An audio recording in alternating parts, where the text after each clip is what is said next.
kita akan membuat ulir luar. Pada data teknis, kita akan memanggil T3. Kemudian, kita akan menggunakan G95, kecepatan spindle 1000, dan dengan M3. Pada gerakan toolnya, saya menggunakan G00 ke X25 Z10. Untuk melakukan threading, kita menggunakan cycle scan 9 yang terdapat di turning, kemudian thread, dan pilih thread long. Di sini, kita kembali mengisi tabelnya. Pertama, ada SPL, yaitu titik awal pengerjaan thread. Jika dari Z0, maka kita isi 0. Kemudian DM1, yaitu diameter awal ulir, kita isi 20. Kemudian FPL, yaitu titik akhir pengerjaan thread, kita isi minus 18. DM2 adalah diameter akhir ulir. Di sini sama saja dengan DM1, maka kita isi 20. APP adalah jarak aman saat akan melakukan threading. ROP adalah run out path, di mana panjang ulir yang akan semakin datar seperti pada gambar. Kita tidak menggunakan ini, jadi kita buat 0 saja.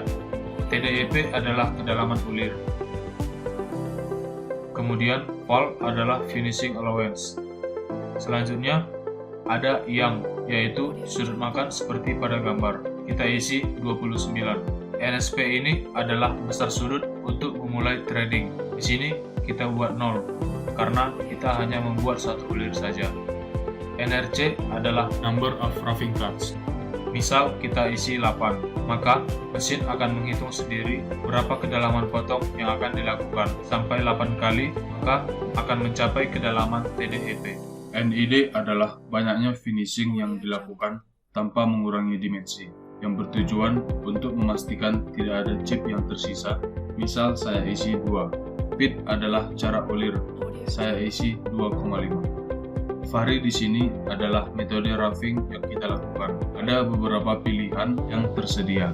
Di sini saya menggunakan 300-101. NUMTH adalah banyak alur yang dibuat. Kita isi 1.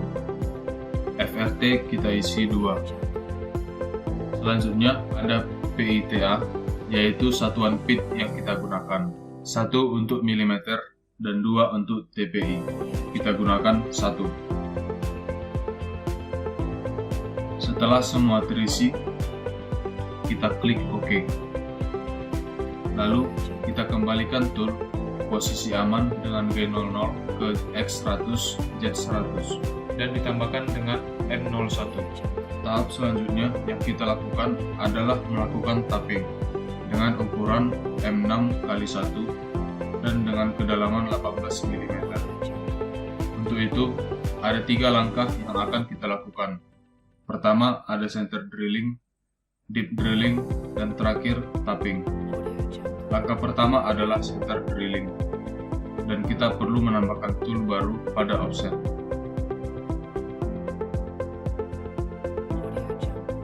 Klik New Tool, kemudian pilih Drilling Tool.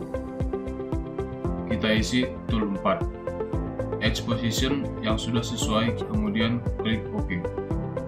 Pada center drilling, biasanya kita cukup menggunakan drilling tool dengan jari-jari setengah dari jari-jari tapping. Cukup kita isi 1,5 saja.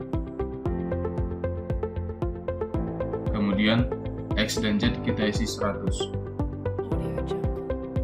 Lalu kita kembali ke program. Saya panggil toolnya, lalu saya gunakan G17 untuk bidang kerja XY, sehingga sumbu kerja tool sejajar dengan sumbu Z atau benda kerja. Kemudian G96 dan dengan S250 dan M3. Pada gerakan toolnya, saya gerakkan tool dengan G00 ke X0 Z10. Kemudian saya klik icon drill, pilih center drilling, dan pilih kembali center drilling. Sekarang kita isi datanya. RTP adalah cara absolut saat penarikan tool. Kita isi 10. RFP adalah jarak absolut permukaan benda kerja dengan titik referensi. Karena permukaannya pada titik referensi, kita isi 0. SDIS adalah safety distance, di mana tool akan bergerak sesuai dengan feed rate yang telah ditentukan. Kita isi 2. Tanda panah warna merah mengartikan gerakan tool secara cepat seperti perintah G00. DP adalah kedalaman drill. Karena ini hanya center drilling, kedalaman cukup -3, tidak jauh dari diameter tool yang digunakan. DPR adalah kedalaman drill terhadap reference plane. Jika DP sudah diisi, DPR tidak perlu diisi lagi. DTB adalah dwell time saat berada di kedalaman DP. Kita nolkan saja. Setelah itu, kita klik OK. Lalu, tool dikembalikan ke posisi aman dengan G00 ke X100 Z100 dan ditambahkan dengan F01. Berikutnya, kita melakukan deep hole drilling dengan diameter 5 mm. Untuk itu, kita perlu menambah tool baru lagi. Klik New Tool dan pilih Drilling Tool. Kita isi 5 agar nama tool berurut dan lebih mudah diingat. Edge Position 7, lalu klik OK. Selanjutnya, pada data tool 5, kita isi saja X dan Z 100 dan kemudian radius isi 2,5. Kita kembali ke program. Kita panggil toolnya dengan T5D1, lalu saya gunakan G17, G96 dengan S250 dan M3.